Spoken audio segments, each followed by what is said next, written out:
Ombre fantasmagorique. Créature de la nuit, pétrifiée à l'annonce des premiers rayons du soleil par on ne sait quel étrange sortilège. Mystérieux. Fascinant.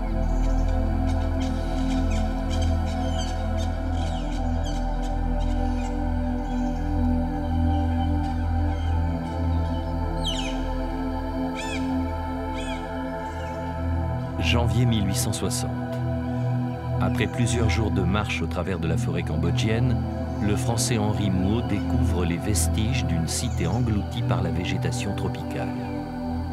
Oubliée depuis plus de 400 ans, encore la capitale de l'ancien empire khmer renaît au grand jour.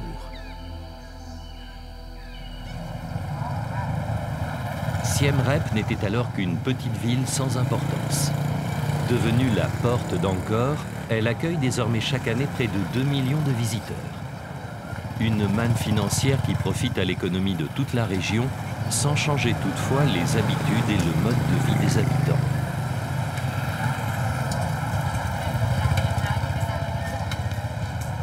À l'image des pyramides égyptiennes ou des cités incas, les temples d'Angkor fascinent les voyageurs.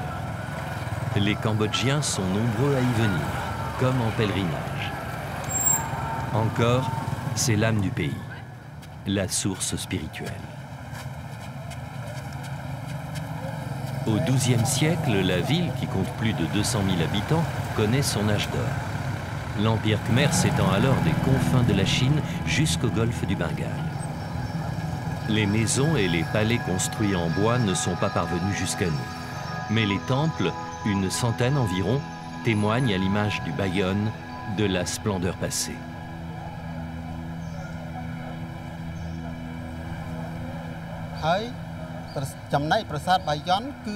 Le temple du Bayon se trouve à l'intérieur de la ville d'Angkor Thom, la capitale de l'Empire khmer.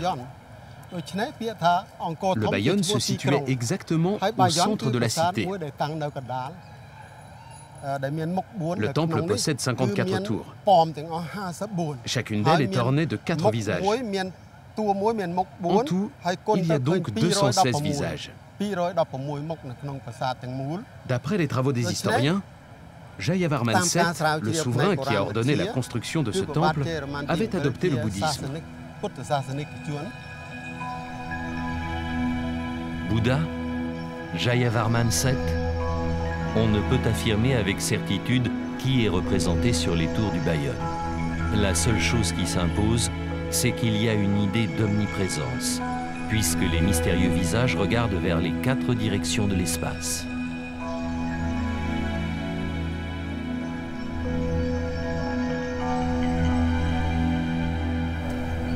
Si les visages qui sculptent les sommets de cette montagne de pierre demeurent une énigme, les bas-reliefs qui en décorent la base retracent en revanche avec force détail quelques glorieux faits d'armes du puissant souverain khmer.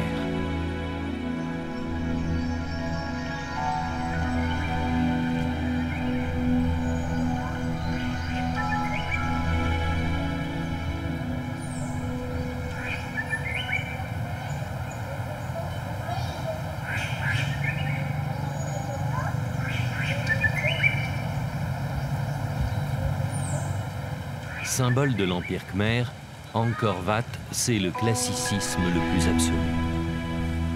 Tout y est homogène et harmonieux. Le temple est entouré d'un barail. Cet énorme réservoir, qui servait à capter l'eau pour irriguer les rizières, avait également une signification religieuse. Il représentait l'océan cosmique de la mythologie hindoue.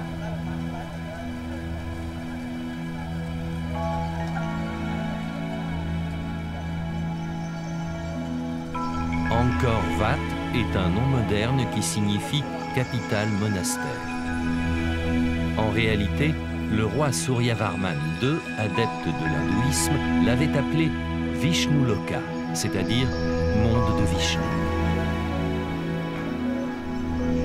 La tour centrale d'Angkor Wat, qui culmine à 60 mètres, représente, selon les lois de la cosmogonie hindoue, le mont Meru, axe du monde et résidence des dieux.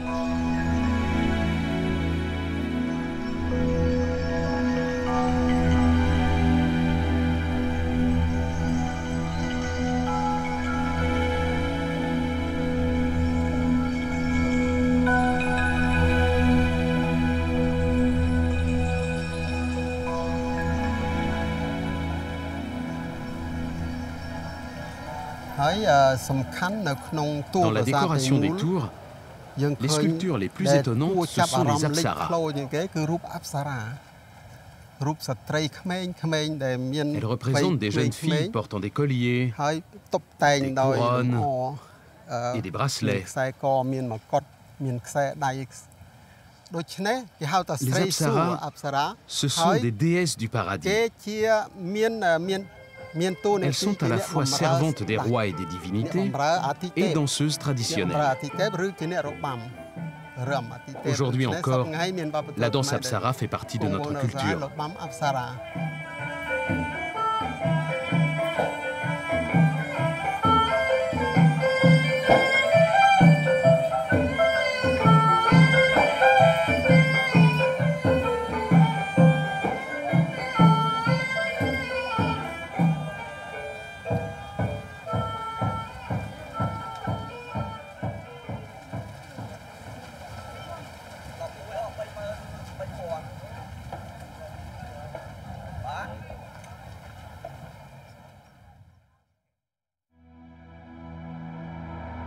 À quelques dizaines de kilomètres au sud d'Angkor, nous rejoignons les rives du lac Tonlé Sap. C'est là que commence notre traversée du Cambodge et du Sud-Vietnam. D'ici une dizaine de jours, suivant le cours du Mékong et de ses affluents, nous arriverons au terme de notre voyage à Saigon.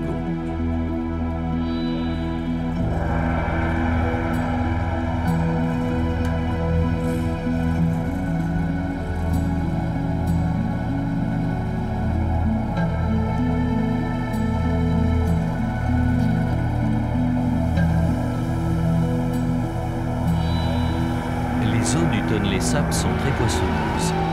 Les pêcheurs se regroupent au sein de villages flottants qui se déplacent au gré des crues du lac.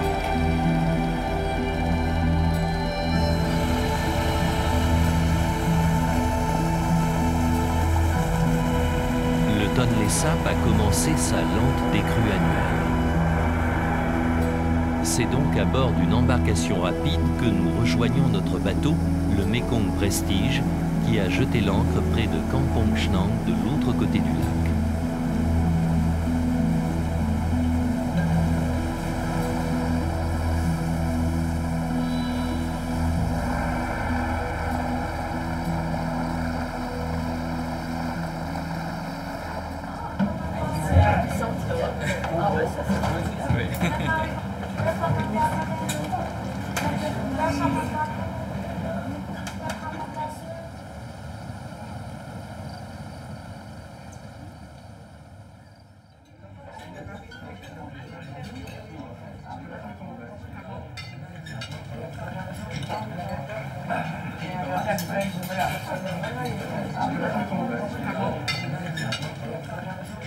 Après une première nuit de repos à bord, nous embarquons sur un bateau local en direction du village de Kampong Chnang.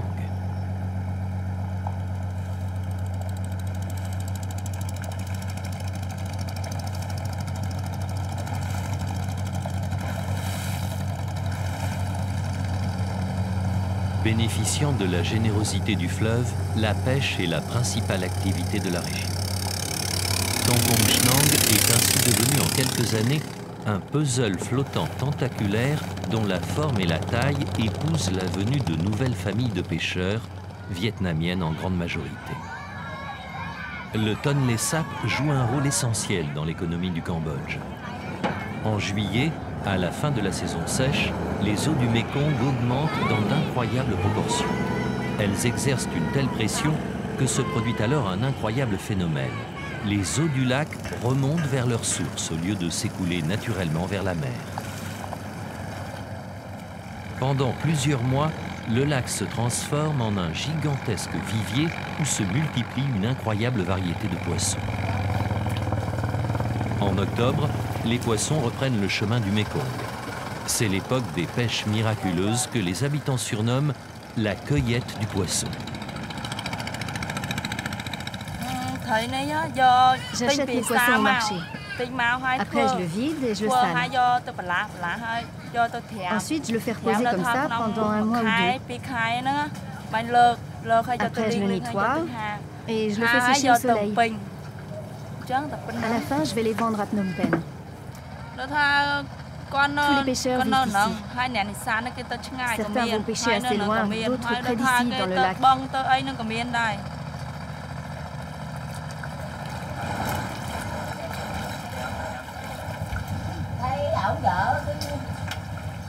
Avant, je voyageais entre le Vietnam et le Cambodge. Et je me suis marié, alors je me suis installé ici. Il y a une importante communauté viet à Kampong Chhnang. Les enfants qui parlent le khmer vont à l'école à terre. Les Vietnamiens vont à l'école flottante jusqu'à la fin du primaire. Ensuite, ils arrêtent pour aider leurs parents. Kampong signifie le port et Chnang la poterie, en référence à cette industrie autrefois prospère dans la région. La pêche, devenue aujourd'hui la seule activité, attire la convoitise des grossistes qui viennent négocier chaque semaine le prix du poisson.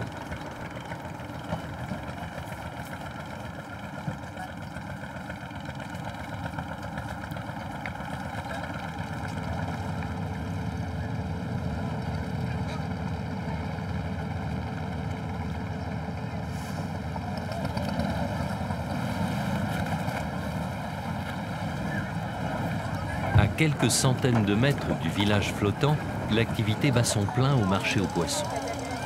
On marchande, on plaisante et on essaie de se faire un peu d'argent en vendant quelques coquillages.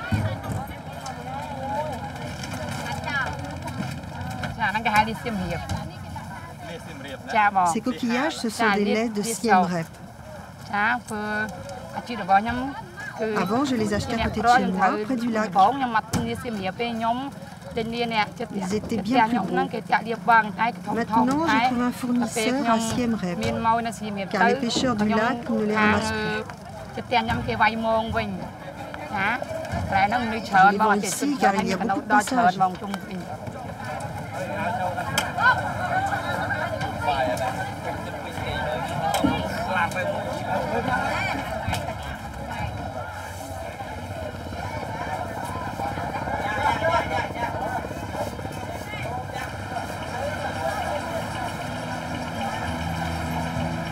Le Mekong Prestige a levé l'ancre et repris sa route en direction de Kampong Tralak.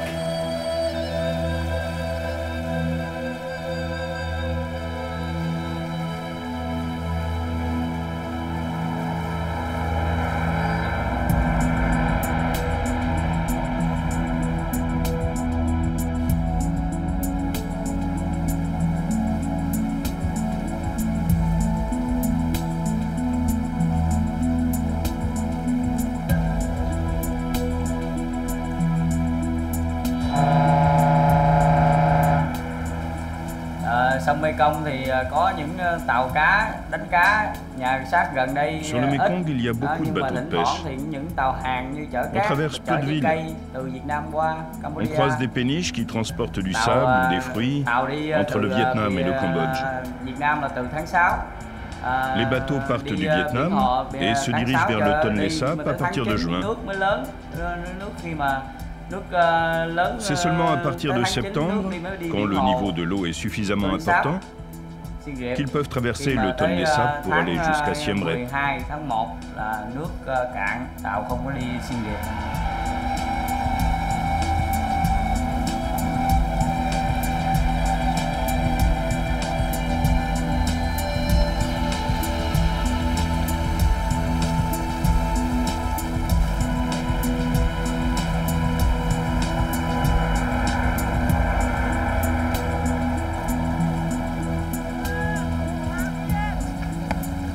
En fin d'après-midi, le commandant décide d'accoster devant un petit village.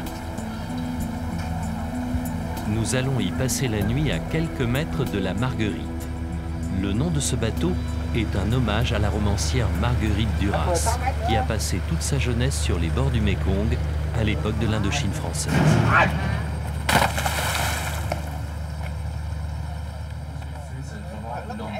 Le long du Mekong. On a le premier port touristique, on peut compter la partie de Phnom Penh, qui est la capitale du Cambodge, se trouve dans cette partie-là, que vous allez passer demain soir et après-demain. Et le deuxième port est le plus important port touristique, dont 80% des visiteurs viennent ici passe par Siem Reap.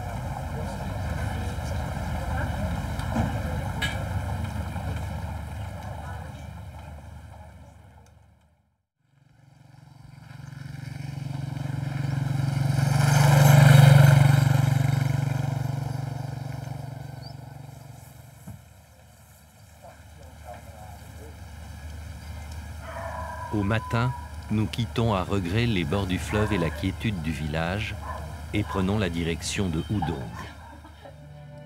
Au sommet de la colline auquel conduit cet escalier vertigineux de 300 marches, il ne reste pratiquement plus rien. Les bombardements américains de 1970 et les destructions Khmer rouges ont eu raison de la ville qui fut la capitale du Cambodge de 1618 à 1865. Depuis 2002, à l'initiative du roi Norodom Sihanouk, un stupa en béton, gigantesque mais sans grâce, s'élève à nouveau au sommet de la colline.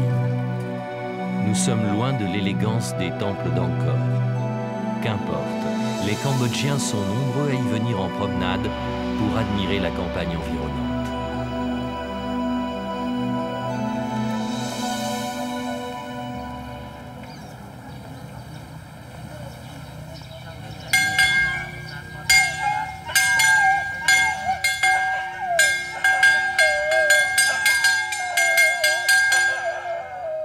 Avant de rejoindre notre bateau, nous faisons un détour pour découvrir ce vihara, monastère en langue sanscrite, où vivent 11 bonzes, 9 novices et 2 supérieurs.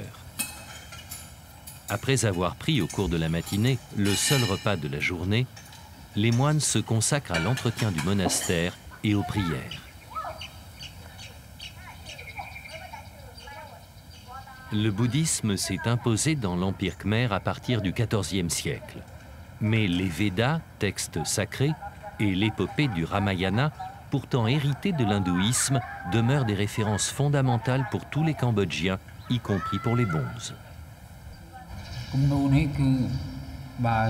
Les dessins sur les murs parlent des temps anciens.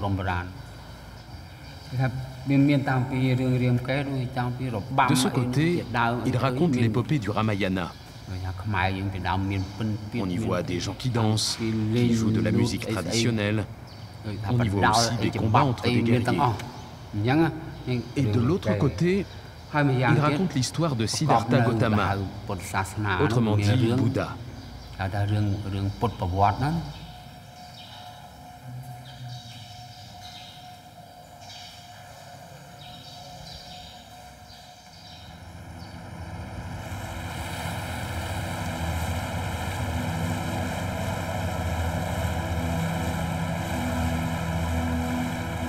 Nous avons repris notre navigation.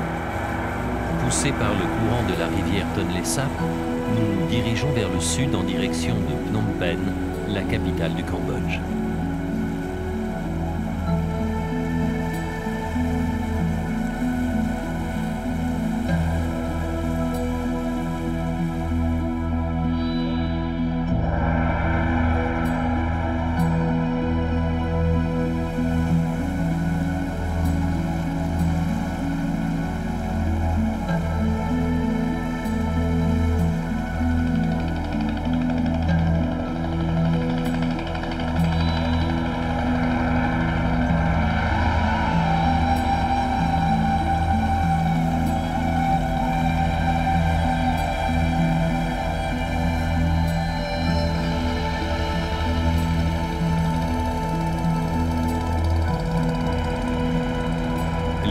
Qui se profilent à l'horizon témoignent du dynamisme économique de la capitale cambodgienne. Ce n'est qu'au début des années 2000, soit 25 ans après le génocide perpétré par les Khmers rouges, que le pays retrouve la paix et la stabilité.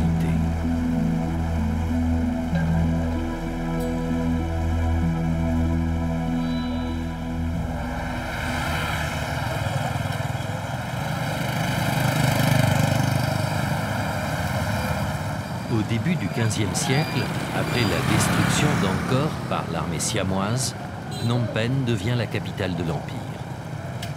Détrônée un temps par Udong, elle retrouve son rang de capitale en 1866 avec le début du protectorat français.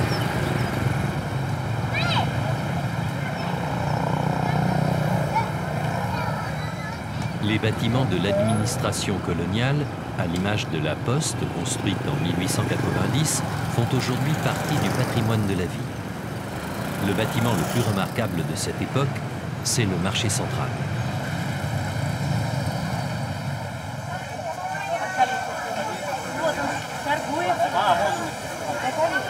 Construit dans les années 1930, c'est un pur joyau de style art déco. Dans les allées que domine le dôme gigantesque, les jeunes Cambodgiennes font leur shopping. Bijoux en toque et vêtements colorés.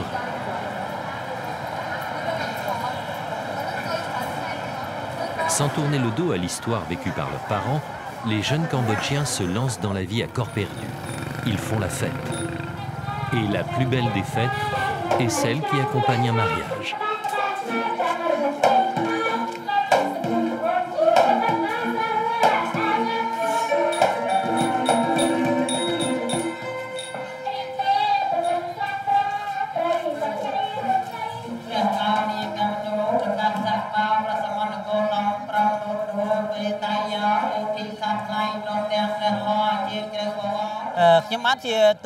Pour les mariages traditionnels au Cambodge, il y a plusieurs étapes. Si on respecte les traditions, la fête dure 2 jours et 1 nuit.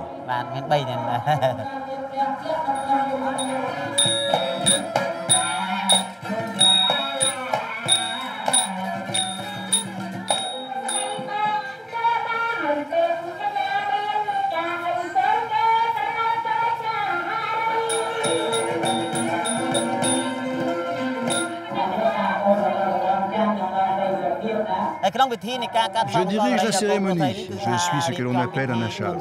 J'ai 3 fonctions.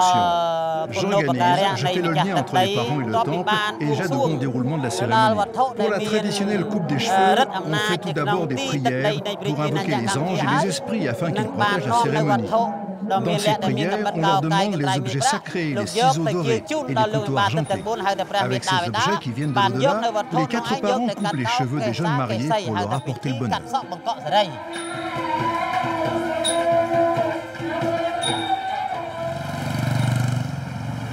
Les rumeurs de la fête s'évanouissent dans le silence qui plane au-dessus de Tulsa. Ce lycée, transformé en prison et en centre de torture par les Khmers rouges, est plus connu sous son nom de code, S21. C'est aujourd'hui un musée du génocide.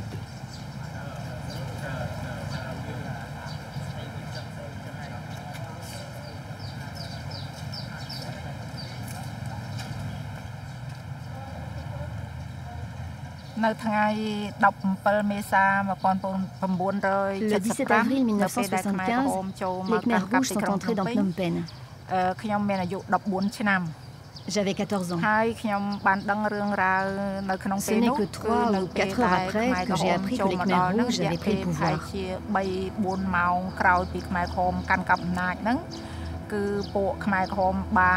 Ils ont immédiatement commencé à évacuer de force, avec les armes, toute la population. Ils ont donné l'ordre de partir vivre à la campagne. Les Khmers rouges disaient que les Américains allaient bombarder Phnom Penh. Faire table rase du passé, telle est l'idéologie des Khmers rouges.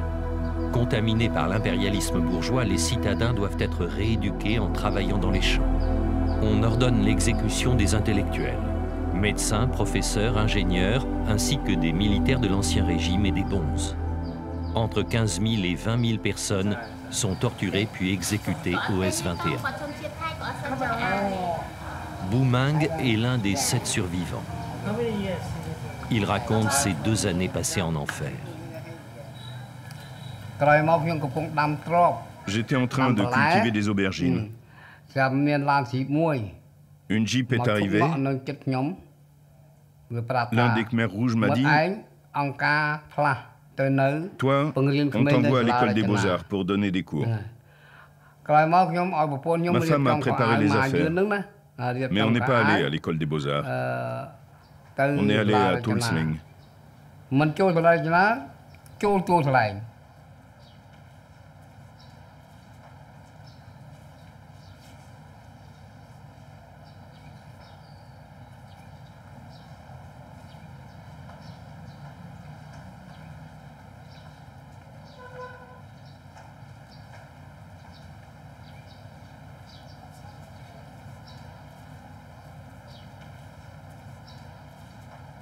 Les camions n'arrêtaient pas d'aller et venir, c'était comme l'eau qui coule, la nuit comme le jour. Je peignais, mais je voyais qu'ils emmenaient les prisonniers, les mains et les pieds attachés et suspendus sur un bout de bois. De ma cellule, j'entendais des gens qui pleuraient, les cris des gens que l'on torturait. Dans tous les bâtiments de la prison Tulsleng, on torturait les prisonniers. J'entendais les cris des gens « Maman, maman, aide-moi ».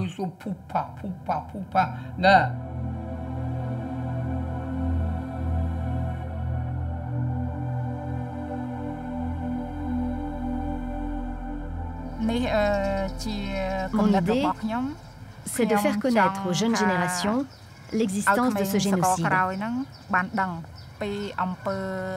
Ce que les Khmers rouges ont fait subir au peuple khmer. À cette époque, j'ai vécu des choses très dures. On ne peut pas imaginer, ni expliquer. Comment ont-ils pu faire de telles choses? Comment ont-ils pu aller si loin?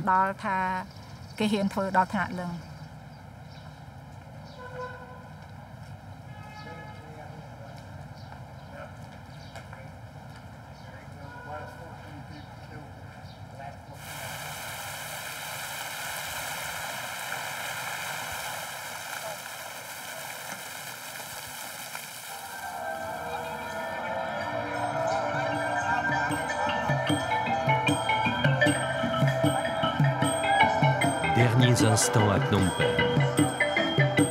Symbole du Cambodge éternel, les ors du palais royal brillent sous les rayons du soleil, accompagnés par la geste millénaire des héros du Ramayana.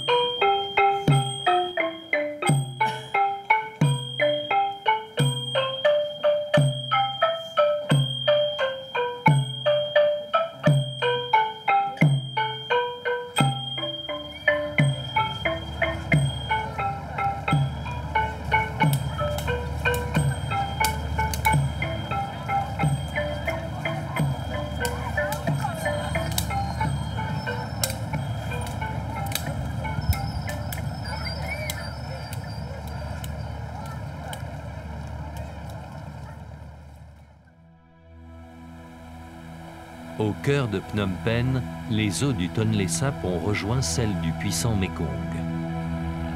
Depuis les plateaux du Tibet, le grand fleuve a déjà parcouru plusieurs milliers de kilomètres au travers de la Chine, de la Birmanie et du Laos.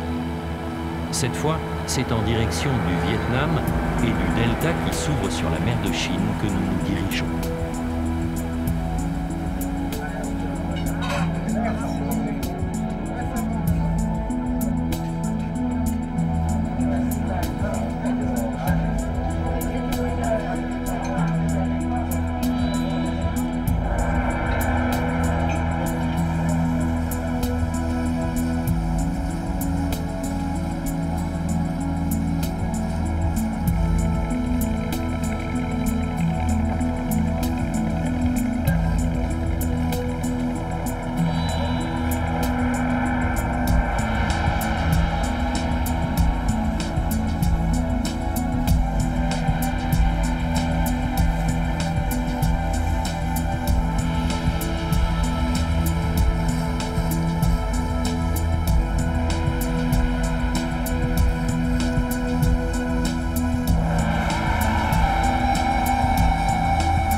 Pour les Vietnamiens, le Mékong, c'est Sông Cửu Long, la rivière des 9 dragons, comme autant de bras du fleuve quadrillant le delta, le grenier à riz du Vietnam. Située sur le Mékong, la petite ville de Ton Chau connaît depuis quelques années un développement économique spectaculaire. Elle doit cette réussite à un poisson rustique et omnivore, le panga. Symbole de rentabilité rapide, cette variété de poisson-chat peuple les viviers de toutes les fermes piscicoles de Ton Chau. Quand on a commencé à faire l'élevage, on a acheté des poissons géniteurs à Kanto. Au bout de 6-7 mois, on peut les vendre. Si on les nourrit beaucoup, il faut seulement 6 mois, mais c'est moins bien. Le mieux, c'est d'attendre 7 à 8 mois.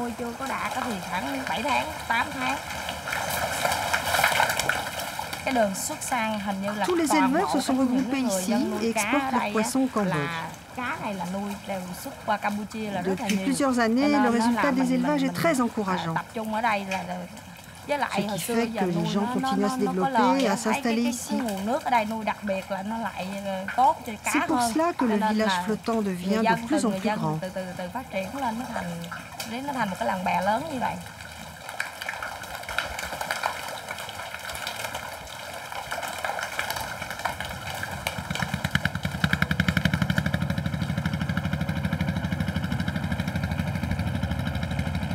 Dans le delta, les ponts sont quasiment inexistants. Même pour traverser la plus étroite des rivières, il faut prendre un bateau. Au même titre que les traditionnels chapeaux coniques en paille de riz, les ferries font donc partie du quotidien des Vietnamiens.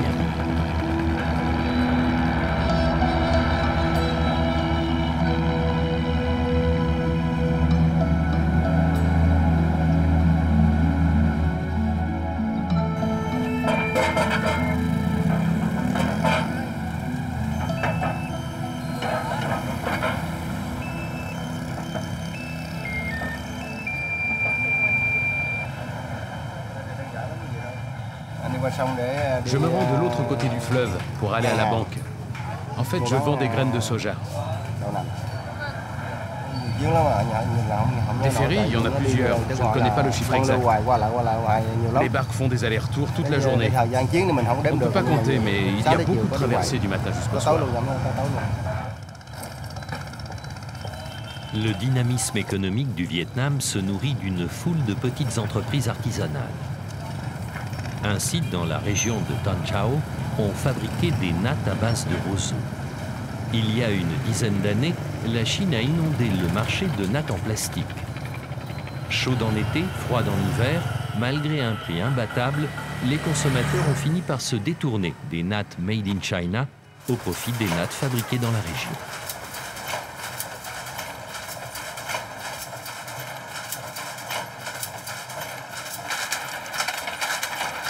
D'abord, j'achète les roseaux. Je les teins, puis je les rince et je les laisse sécher.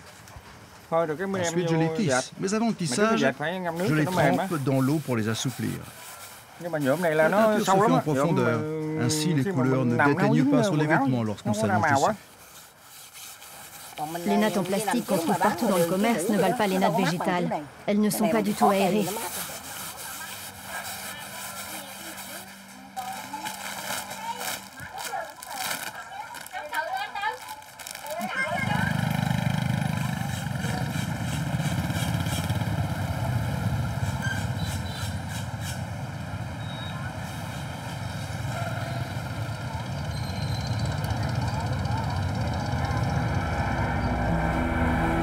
Revenus à bord du Mekong Prestige, nous reprenons notre voyage au cœur du delta. Quelques heures nous séparent de Sa Dec, notre prochaine escale. Juste le temps de suivre un cours de cuisine vietnamienne donné par le chef du bord.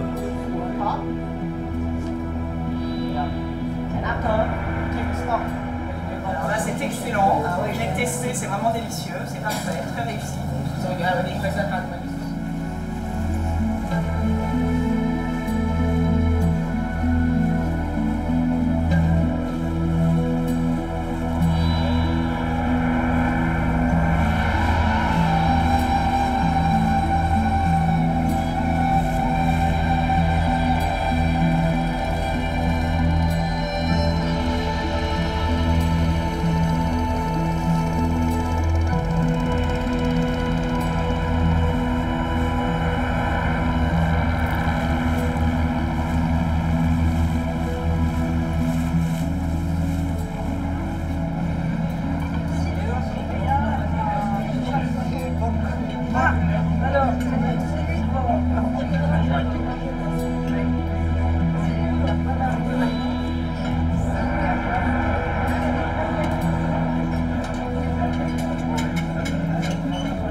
Au matin, à bord d'une petite embarcation locale, nous remontons le cours de la rivière Sadek qui pénètre au cœur de la ville.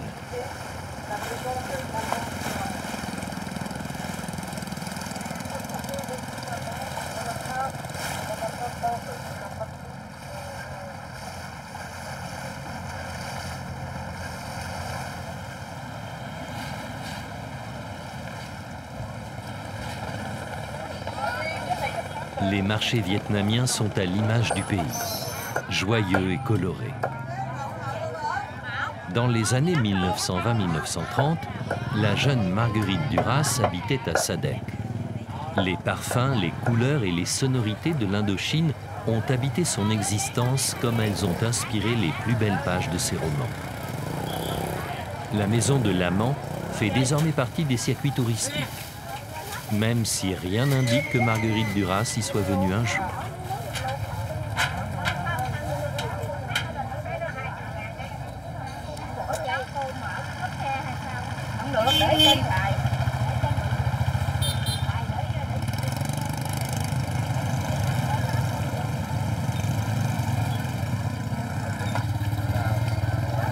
Avec plus de 100 000 habitants, Sadek est l'une des villes les plus dynamiques du delta. Le jardin de la Cochinchine. Pour comprendre ce qui vaut à la ville un tel surnom, il suffit de s'éloigner de quelques kilomètres en direction du nord.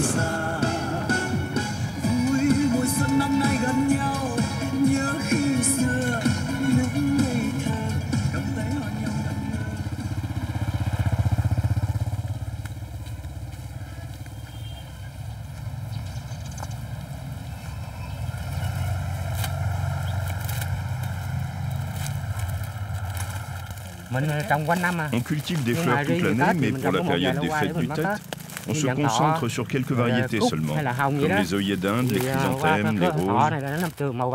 Les œillets d'Inde sont jaunes, les chrysanthèmes, les roses sont rouges. Pour les fêtes, les Vietnamiens aiment le jaune et le rouge. C'est pourquoi on mise sur ces deux couleurs. C'est la tradition. On cultive des fleurs dans cette région grâce aux alluvions apportées par le Mekong. En plus, il y a des facilités pour l'arrosage par ici, ce qui n'est pas le cas ailleurs.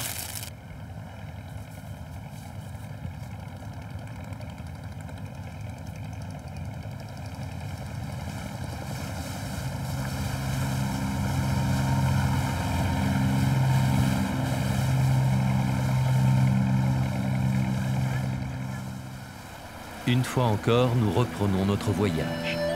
Direction Cai Bay.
Chaque matin, de nombreuses embarcations chargées de fruits, de légumes et de fleurs convergent en direction de Cai Bay pour former un marché flottant.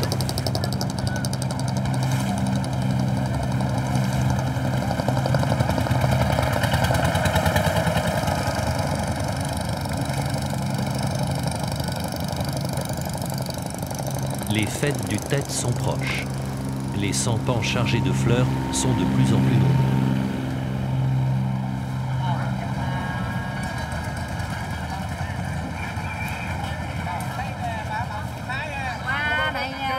Ces fleurs viennent de chez moi. Et comme il n'y a pas de place au marché, je viens les vendre au marché flottant.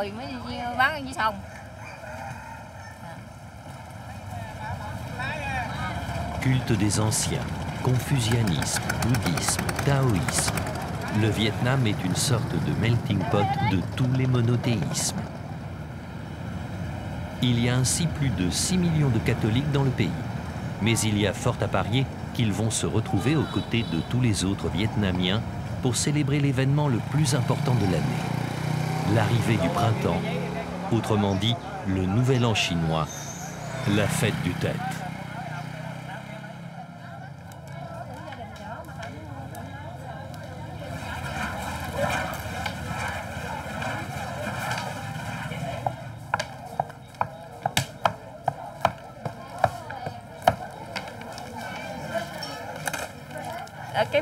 Cai Bè est connu depuis longtemps pour ses galettes de riz et ses gâteaux de riz soufflés. Il y a beaucoup de cocotiers par ici, donc on utilise des produits à base de coco pour fabriquer nos spécialités locales. La demande de friandises, de fruits confits est très élevée pour la fête du Tet. C'est pourquoi nous continuons à travailler jusqu'au dernier jour.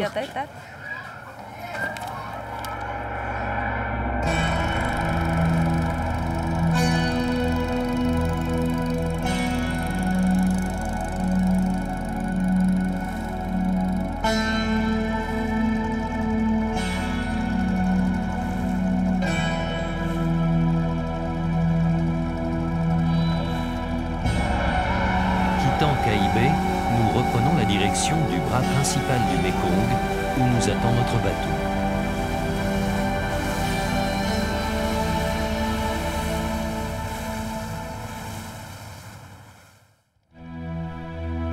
Au petit matin, nous progressons au milieu d'un fleuve d'une largeur presque océane. Un pont, des cargos, des trains de barge, nous approchons de My Tho, la plus grosse ville du delta.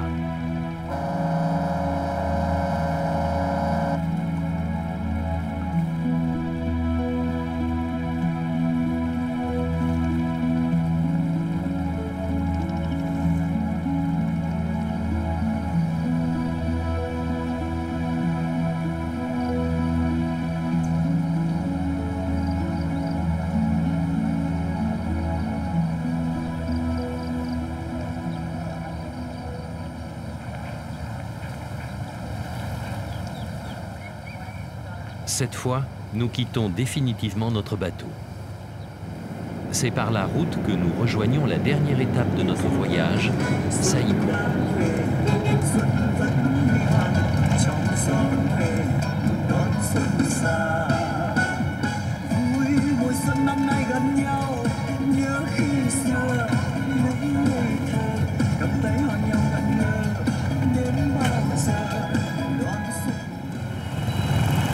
Ho Chi Minh Ville, que ses habitants continuent d'appeler Saigon, serait la ville du monde où circulent le plus de motos. Plus de 4 millions, en majorité chinoises, les moins chères.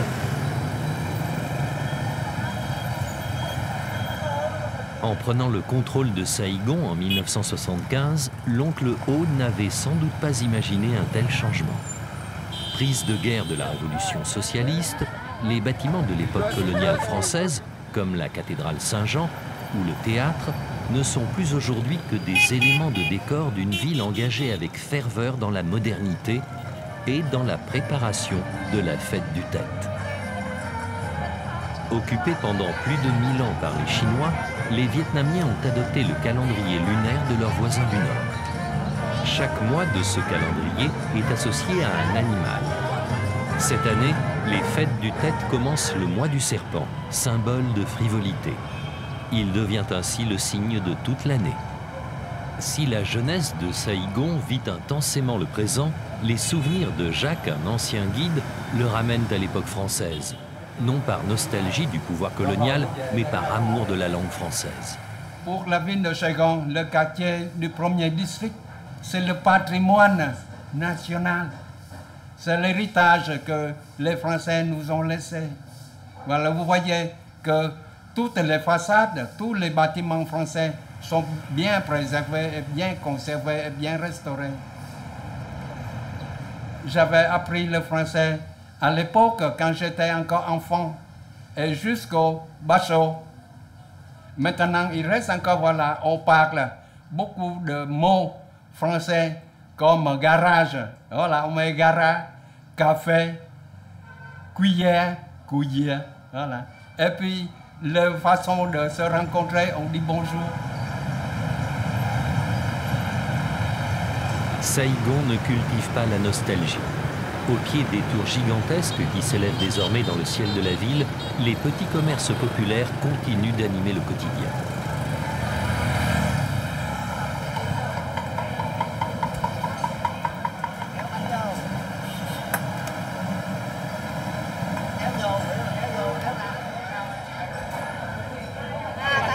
J'habite juste à côté. Dans ce restaurant, le feu est vraiment très bon. Et comme je n'ai pas le temps, c'est donc bien pratique pour moi de venir ici. Et le prix est raisonnable.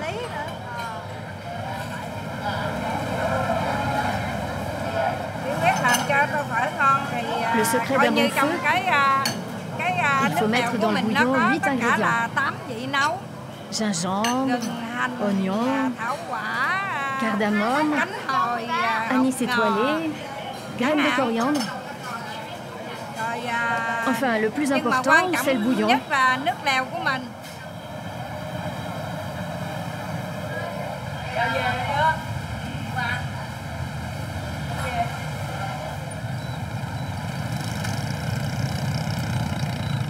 Les préparatifs de la fête du Tet n'ont pas encore atteint tous les quartiers de la ville.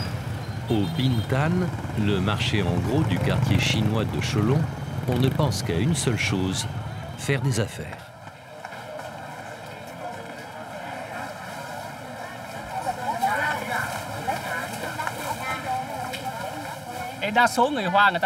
La majorité des Chinois vit dans le quartier numéro 5. C'est le quartier de Cholon. Il représente 10% de la population de Saïgon et 2% de la population nationale. Les premiers migrants chinois sont arrivés au Vietnam au début du XVIIe siècle. Mais à l'époque, ils vivaient loin de Saïgon. Au début du XIXe siècle, ils ont commencé à s'installer à Saïgon et ont formé des communautés.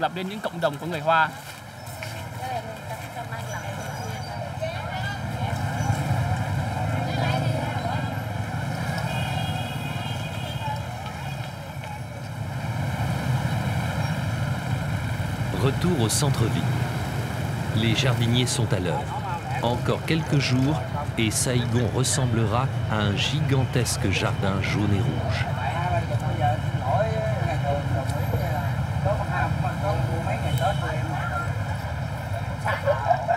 Mes fleurs viennent de Sadek, dans la province de Tung Tap. Tous les ans, je viens à Saïgon pour vendre des fleurs qui viennent en partie des champs de ma famille. L'autre partie vient d'autres fermes.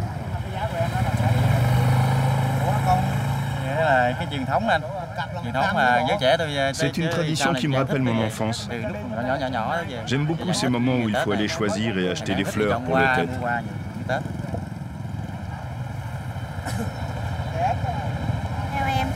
J'aime de plus en plus les fêtes du Tet et je pense que c'est pareil pour les autres Vietnamiens.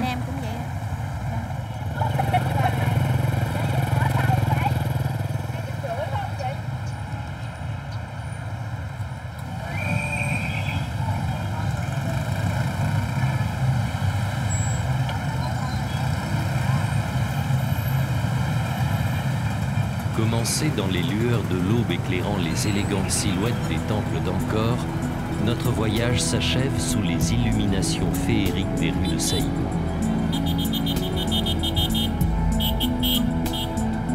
Au cours de ces longues journées de navigation, nous avons compris que le Mékong et ses affluents ne sont pas seulement utiles à transporter des marchandises ou à pratiquer la pêche. Ils sont également porteurs de culture et de civilisation. Dans chacun des villages où nous avons fait escale, se perpétuent des traditions ancestrales qui symbolisent, à l'image de la fête du Tet, l'identité de tout un peuple.